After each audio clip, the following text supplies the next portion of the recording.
Bem, a todos os estudantes de gnose compareceram aqui nessa conferência, meu muito boa noite. Hoje vamos tratar do tema 57 da segunda fase do nosso curso, já indo para o seu finalzinho, já que na conferência número 60 que termina e começa a terceira fase.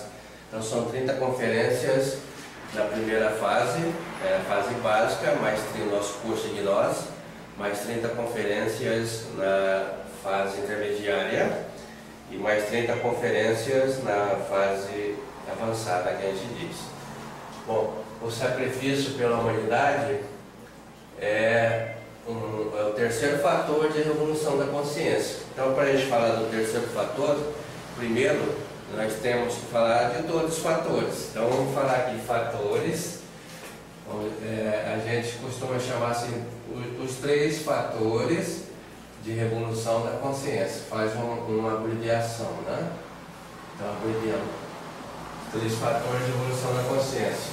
A gente já falou nele em todas as nossas aulas. O primeiro fator é o morrer, é a morte dos nossos defeitos psicológicos. O segundo fator é o nascimento das nossas virtudes. E o terceiro fator é o sacrifício pela humanidade, que nós vamos falar dele hoje. Todos os mestres da Loja Branca, o que caracteriza a pregação deles são os três fatores. O mestre Samael, mais especial ainda, que ele é o avatar da era de Aquário e ele é o mestre responsável pelo Evangelho da Síntese. O que é a síntese? A síntese é que ele consegue reunir todas as ordens espirituais, místicas, em torno dos três fatores de evolução da consciência. Então, os três fatores se constituem na síntese, aquilo que cada religião, cada ordem espiritual deveria ter. Então, é um fator de união. Bom, então vamos lá, falar de fator. Já sabemos o que é um fator, né? Fator é um dispositivo que contribui para um resultado. E consciência a gente já aprendemos lá nas aulas passadas. A consciência, então, é outro dispositivo que temos dentro de nós, uma ferramenta responsável por perceber, registrar as coisas, os fatos, os fenômenos e compreender. Então, tudo aquilo que nós estamos registrando, que estamos percebendo através dos nossos órgãos, do sentido, né, que liga o nosso mundo interno com o mundo exterior, não funcionaria se a consciência não estivesse registrando. Então, a consciência é o registro. Por exemplo, agora eu estou vendo vocês, então estou utilizando do sentido da visão, estou percebendo, vendo, mas é a consciência que está registrando. Se tiver um problema da consciência, ainda que meus olhos registrem, veem vocês, eu não vou ter a noção do que está ocorrendo. Isso também acontece com a audição, com a gustação, com o fato, com todos os nossos sentidos. Então a consciência é um instrumento muito importante, né? Muito bem. Então, os três fatores de revolução da consciência, Jesus, por exemplo, ele anunciou assim, os três fatores. Quem quiser vir após mim, renuncie a si mesmo. Então, renunciar a si mesmo é o primeiro fator. Então, vamos lá. O primeiro fator de Jesus, ele colocou nisso aqui. O primeiro fator. Renunciar a si mesmo. Então, renunciar a si mesmo significa provocar dentro de cada um de nós a morte daquilo que nos caracteriza como defeito psicológico. É trabalhar o nosso defeito. Nas igrejas eles falam os pecados, né? Tem que morrer para os pecados, renunciar a si mesmo. Então Jesus deixou isso, renuncia a si mesmo. O segundo fator dele, ele diz, pega a sua cruz e siga-me, né? Então pegar a cruz. Pegar a cruz e segui-lo Segundo, pega a sua cruz, né? A cruz, então, que Jesus está referindo é o nascimento. Cruz é símbolo de nascimento, cruzamento, né? O cruzamento entre os seres vivos nasce outro ser vivo. A cruz não é símbolo da morte, que nem o pessoal pensa, né? Sim, o símbolo do nascimento. O símbolo da morte, gnosticamente falando, é a foice, né? O caixão, a caveira, né? O símbolo do nascimento é a cruz. Então a cruz representa o nascimento. Então Jesus anunciou dessa maneira: pega a sua cruz, você nasça, né? Ele até diz: crescei-vos e multiplicai-vos. Esse crescer e multiplicar de Jesus não é os filhos que nós engendramos, e sim os nossos corpos existenciais do ser, os corpos internos. Então ele estava falando de um mundo interno. Então renuncia a si mesmo, pega a sua cruz, e o terceiro anunciou assim: siga-me. Terceiro fator dele é o siga-me. Se Jesus fala siga-me, não é para acompanhá-lo na estrada ou para onde ele ia, simplesmente uma coisa fez, seguir no exemplo, fazer o que ele fazia, né? E o que ele fazia no siga é o terceiro fator. Ou seja, Jesus Cristo e todos os mestres são pessoas que já vêm não mais para trabalhar para si mesmo, mas para trabalhar para a humanidade de maneira gratuita. Então é isso que ele queria dizer com sigam-me. Sigam-me fazendo o que eu faço, né? Ou seja, dando de comida para quem tem fome, de sede, água para quem tem sede, vestir quem precisa de roupa, né? Curar os doentes, né? A chamada caridade material que Jesus fazia, ensinou a todos nós para fazermos. Mas também tem a caridade espiritual, que é uma entrega do ensinamento que ele ensinou. A forma mais elevada, nós vamos falar dela um pouquinho daqui a pouco. Bom, então esses são os três fatores de evolução da consciência que devem estar em todas as igrejas, né? Em todas as religiões. Bom, o mestre Samael, ele diz que escreveu nos seus livros que quem cumpre os 10 mandamentos está fazendo os três fatores de evolução da consciência. Então, para quem não sabe o que são os três fatores de evolução da consciência, nós sabemos, são os 10 mandamentos. Então, se a gente deixa de cumprir um dos 10 mandamentos, também não estamos fazendo os três fatores de evolução da consciência. Então, os 10 mandamentos nós conhecemos muito bem na teoria, precisa ver na prática se nós realmente praticamos, né? Então, há uma analogia entre esses ensinamentos, né? E esses três fatores de evolução da consciência, então, se constitui na síntese. Qualquer religião, qualquer ordem mística tem que ter os fatores de evolução da consciência, senão não é espiritual. Acontece que umas têm um primeiro fator, um pouco deles, de forma teórica, não tem o segundo. Outros praticam, que a ordem de espiritismo pratica muito o terceiro fator na forma de caridade, mas já falta lá o segundo. Então, uma igreja seria completa, seria verdadeira, se ela tivesse os três fatores de evolução da consciência e praticasse os três, né? Eles, mas muitas vezes o pessoal pergunta, mas eu não pratico o segundo, né? Como é que eu faço?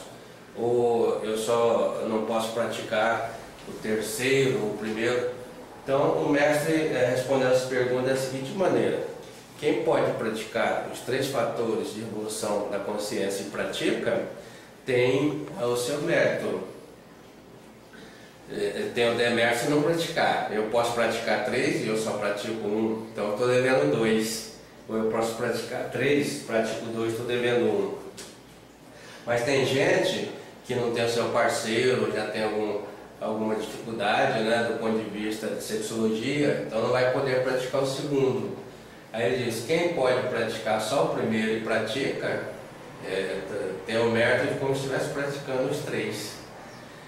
Porque esses fatores, na realidade, para dar certo o resultado, né, que se espera um estudante gnóstico de avançar na sua consciência, progredir, praticar os três. Eles são interdependentes. Eles estão interdependentemente ligados, né? O que significa? O primeiro depende do segundo, o segundo depende do terceiro, o terceiro depende do segundo, um depende do outro. Então eles são interdependentes. Ou seja, para eu praticar o segundo fator, eu preciso estar praticando o primeiro, senão não dá certo, eu não avanço, né? Para eu praticar o terceiro, eu preciso praticar os dois anteriores, ou o primeiro pelo menos. O terceiro fator já é o resultado de um trabalho interior de morte e nascimento. Ninguém praticaria o terceiro fator se não tivesse amor. Quem não tem amor não trabalha gratuitamente para os seus semelhantes, para os seres vivos, para a natureza. Tudo isso que as pessoas fazem, o comércio e tudo, né, a maneira que nós vivemos, a maneira material, é imbuído de um interesse, de um ganho, de alguma coisa, né? Agora, gratuitamente, só o amor mesmo é que levaria a pessoa a fazer algo para o seu semelhante sem esperar nada em troca e sentir-se bem. O pagamento que ele recebe é maior do que o valor monetário, porque é o sentir-se bem, sentir-se feliz, né? Isto é o amor. Então, esses três fatores nas religiões, dificilmente nós vamos encontrar uma religião que tem os três fatores, né? Como já dissemos. Ou vai ter o primeiro, trabalha, por exemplo, a Igreja Católica trabalha muito o sentido de pecado, né? Vai lá, confessa, o padre manda rezar 3 Ave Maria, alguns Pai Nosso, né? Para ser perdoado, confessar os pecados. Então, a parte do terceiro fator, do primeiro fator. Também tem o terceiro fator na forma de caridade, eles são caridosos, né? Alguns são, algumas pessoas. Mas já não tem o segundo. Qual a religião que as pessoas lá dentro né, sabem e trabalha o segundo fator, que é a Maituna, que é o AZF, que é o tantrismo, ou traduzindo a transmutação sexual, onde se obtém energia para a fabricação dos corpos. As religiões estão tão deterioradas, tão degradadas, que eles nem sabem mais o que é isso. Talvez ninguém lhe ensinou, né? E se for ensinar, vai causar revolta, tumulto, porque o pessoal não vai compreender. Então já não está completo naquilo que Jesus disse. Renuncia a si mesmo, né? Pega a sua cruz e sigam. O terceiro fator em si, que nós estamos tratando hoje, então, é o sacrifício pela humanidade. Esse sacrifício pela humanidade, nós temos das religiões, de sacro ofício. Então, sacro quer dizer sagrado, ofício, trabalho. Então, toda religião só pratica o terceiro fator de evolução da consciência, o sacrifício pela humanidade, se ela faz isso de maneira gratuita, tá? Se cobrou pelo sacramento, já não está praticando o sacrifício pela humanidade, o terceiro fator. O que está fazendo na realidade, como diz o mestre Rabulô, as religiões, muitas delas, né, a sua maioria absoluta, ao invés de sacrificar pela humanidade, sacrifica a humanidade. E as pessoas também, muitos querem trabalhar pela humanidade, sacrificar pela humanidade, e acabam sacrificando, porque é um trabalho gratuito que teria que fazer, como fez Jesus, como fez Samael, né, como fez o Rabino. Então, o que nós temos hoje nas religiões?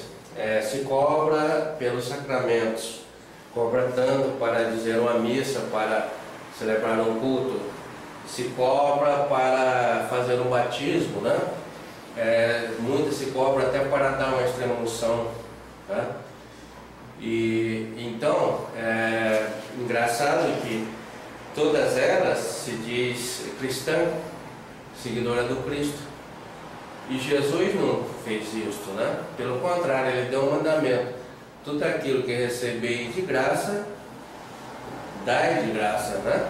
Então todos os dons que nós recebemos de Deus, o dom de cura, o dom de ensinamento, né, de ensinar para outra pessoa alguma coisa, devemos fazer isso gratuitamente, como ele deixou esse mandamento para os apóstolos: ide, né, pregar a boa nova, fazer, dar de graça aquilo que de graça recebeste.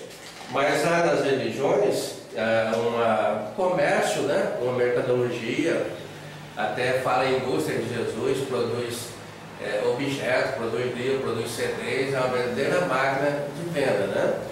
E cada uma delas espera que, se Jesus voltar, iria no seu templo, né? E ficaria muito assim frustrado saber que ele não iria, né? E Jesus, na realidade, ele nem foi no início, ele foi na igreja 2, 3 vezes, a gente pode contar, registrar nas escrituras, né? A primeira quando se perdeu da Maria, a segunda lá já no templo, né? E a terceira para a sua morte, tá? Então, o ensinamento se caracteriza como sacrifício para a humanidade quando ele é gratuito, e com humildade quando fez de Jesus, mesmo na sua cerimônia do lava-pé. Ou seja, Jesus colocou os apóstolos para lavar seus pés em sinal de humildade, e dizendo que ele veio para servir a humanidade, sem receber absolutamente nada em troca. Isso é o terceiro fator de evolução da consciência.